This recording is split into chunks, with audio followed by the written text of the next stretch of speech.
Hi Shogi fans, it's Hitachi. And first, let me thank my first 500 subscribers. Now it's halfway to 1000. So this is the third video of Saginomiya's attack, and in this one we're gonna see White's really good countermeasure for the basic Saginomiya's attack. And from this basic position of rapid attack, we've been covering pawn to 5d here, and we're gonna do so in this video too. So now go to 6h upward, a key move for basic Saginomiya's attack. And here, if White pushes the 6th file pawn to 6d, now Black can simply move his rook to 3h, and after Silver moves, Black can make a basic Saginomiya's attack, and he can bring it to a good position for him.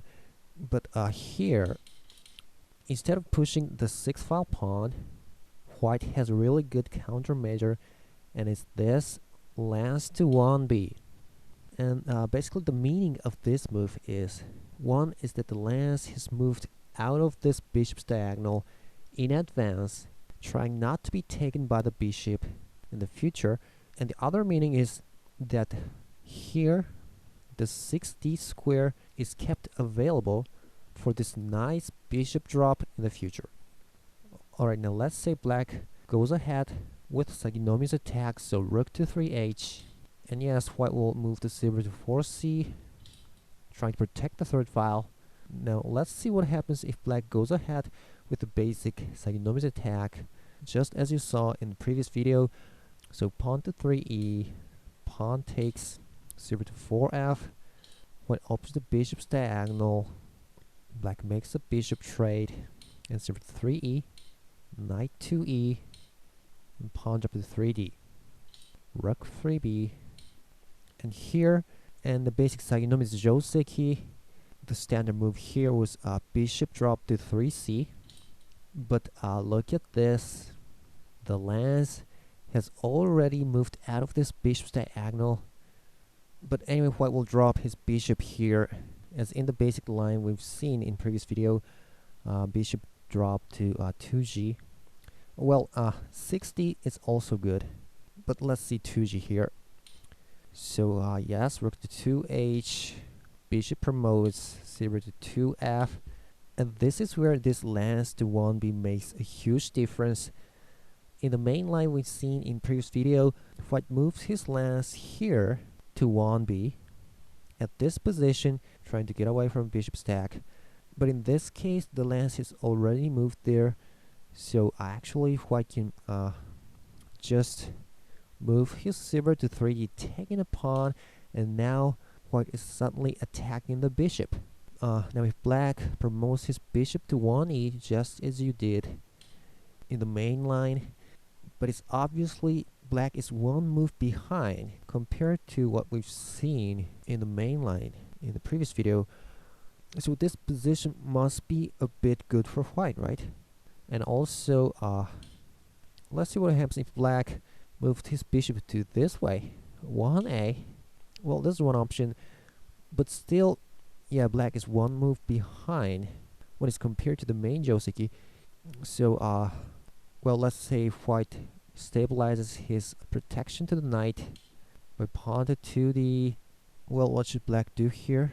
Well, one thing you can think of might be taking this knight and making this fork. But actually, this is not effective as it looks. Well, White is still better here. You see, Black's rook is confined to this area. And what else can Black do? How about horse to 2a, attacking rook? Well, then rook goes to 4b. The horse can take this pawn, bringing itself to a very nice square. But White has a really strong move. Go hold to 4c. Maybe horse to 5e, but well, then pawn to 4f, a power attack, opening his horse diagonal here, giving a harsh attack of the rook to the 4th file. So it seems it's good for White. Alright, so we've seen how White's countermeasure lance to 1b works, but isn't there something else that Black can do here? Well, actually there is. It's here. Instead of this bishop drop to 3c. Let's see what else he can do here. Well, one option you should learn here is moving the rook back to 2h, attacking the knight first. And now the standard move here for white is pawn to 2d, protecting the knight. Why not 0 to 3d, taking the pawn? Well, in this case, black can just take it, and he can win material by taking the knight.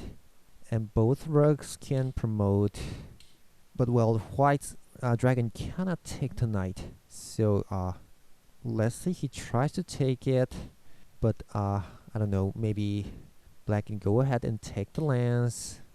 I don't know. Anyway, black's is not so bad. But maybe white can push this pawn in this position, not promoting his rook here. Rook to 4e, and then promote his rook, and maybe rook to 4a, and dragon takes the knight.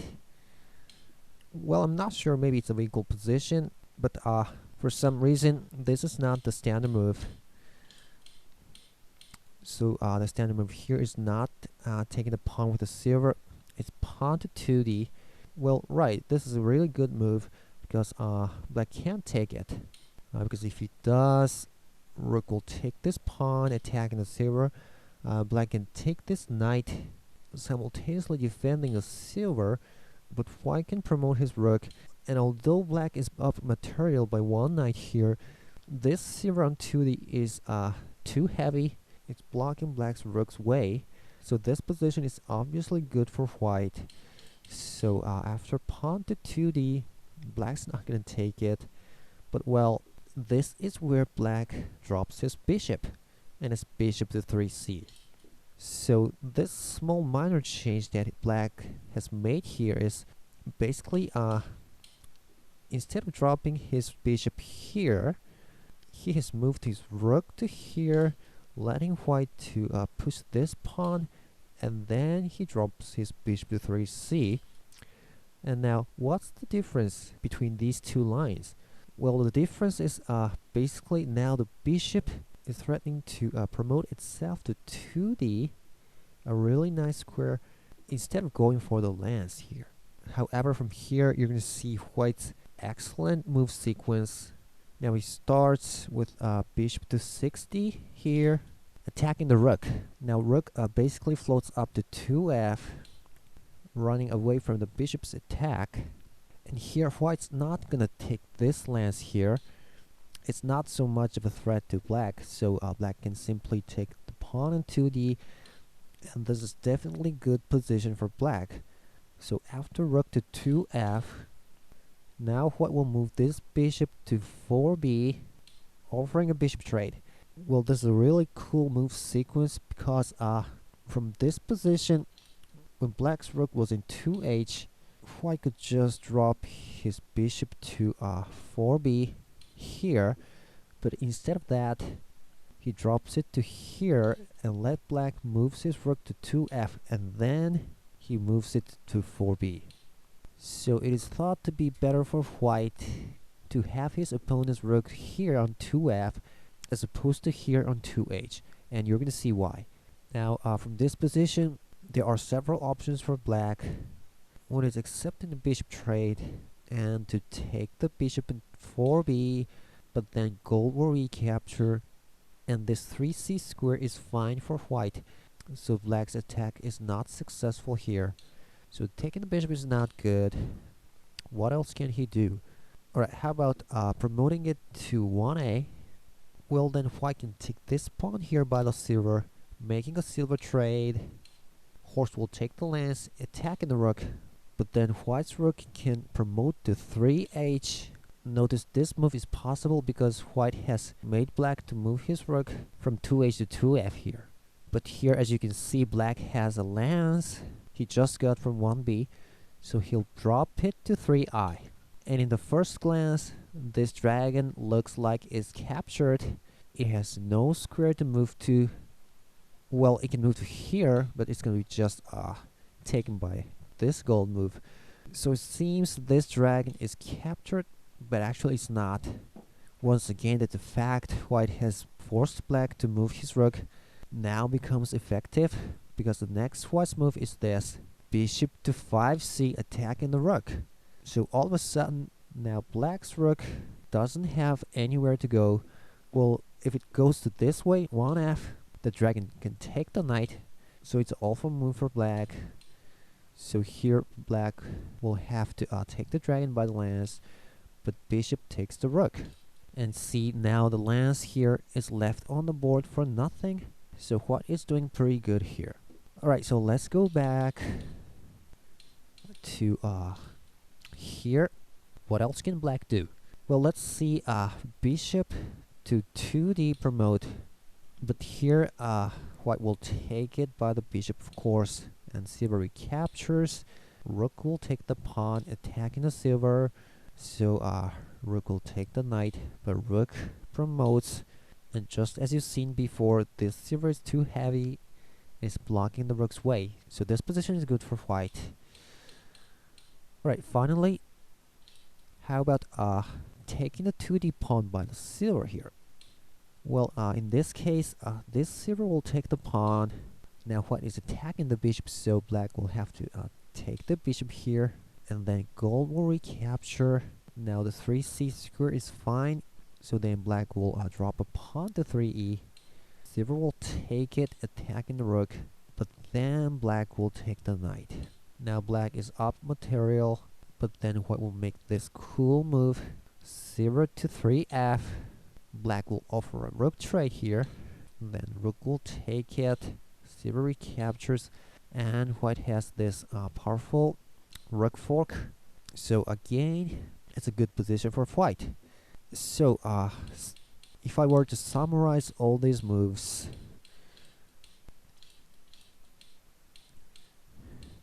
from this position, moving the rook here to 2h won't be successful.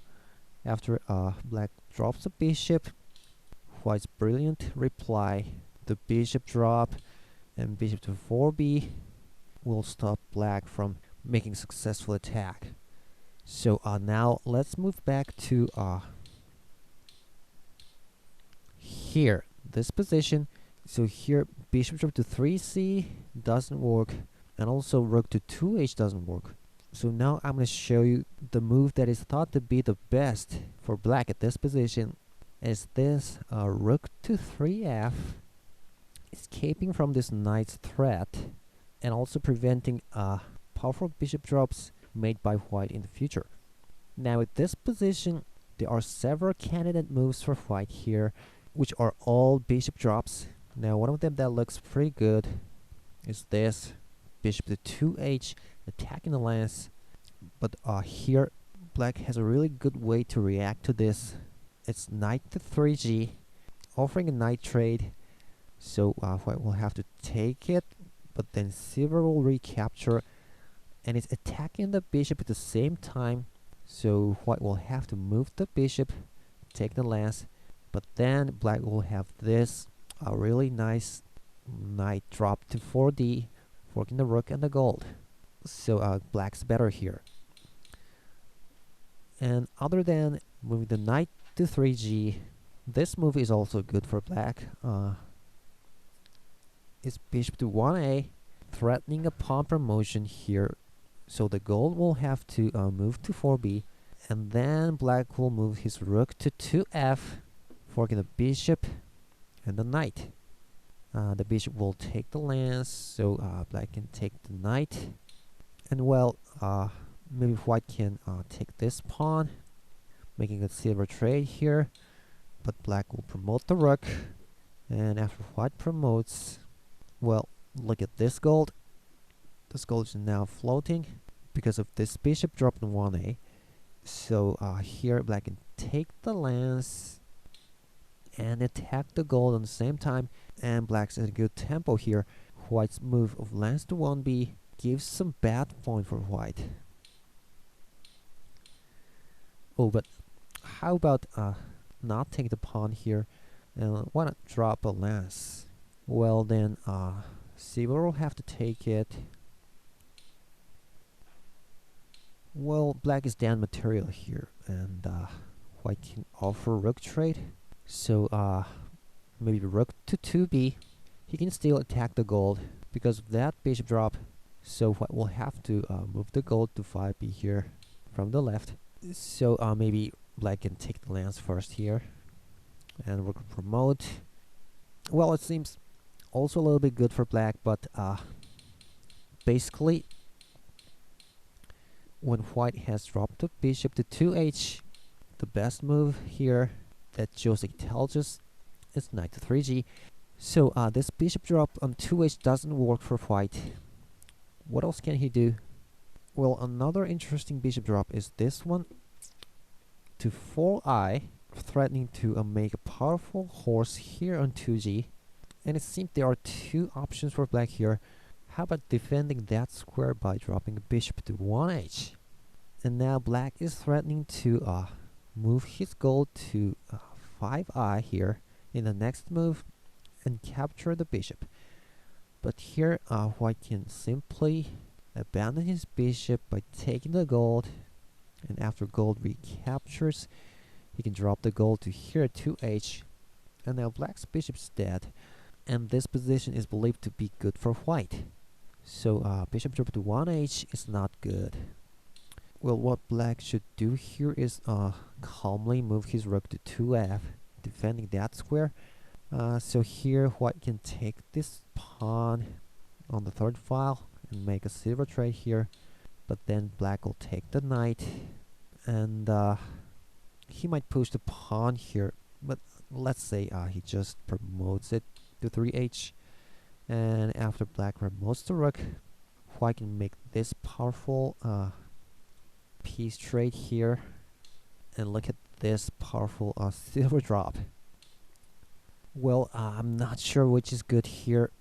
One example might be silver drop to 3i, dragon to 4i, black takes the silver, gold drop to 7i, king runs, white takes the knight.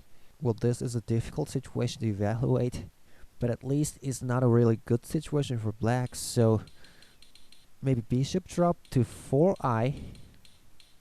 This one is one of the good options for white, but other than that, the best bishop drop for white at this position is thought to be this one, bishop drop to 6d, because in this case offering a knight trade here doesn't work, because silver to 3g is not attacking the bishop as you've seen when the bishop was here in 2h.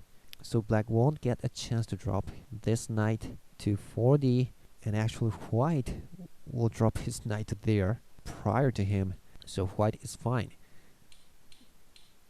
So knight to 3g doesn't work. So the good move here for black is to drop bishop here on 1a again and force white to move his gold to 4b and then move his knight to 3g. White will take it, silver recaptures, but look at this bishop stack on 4d, so white can't drop his knight to here. So here white will drop his pawn to 3c, blocking the bishop and also making counterattack on the third file. But of course black will drop his knight to 4d. Now from here white can choose a really exciting line from here, and that is pawn to 3d, ignoring that knight's attack on the rook. Now from here is one way to go. Knight will take the rook, pawn takes the silver, promoted knight takes the gold, and pawn takes the rook. And yes, the promoted knight takes the silver, and white will take the silver. Now which is better here? Well, then black will promote his bishop to 4d, a really good attack, but white makes a powerful attack too. He abandoned his promoted pawn, let the gold move away from the king, and pushes this pawn. Gold goes back, keeps on going, gold takes it, and then rook drop. But well, this battle turns out to be a win for black, because this attack, promoted knight to 5b, is really faster. Well, but here white has a really cool move, and that is silver drop to 5c, a brilliant sacrifice to delay black's attack.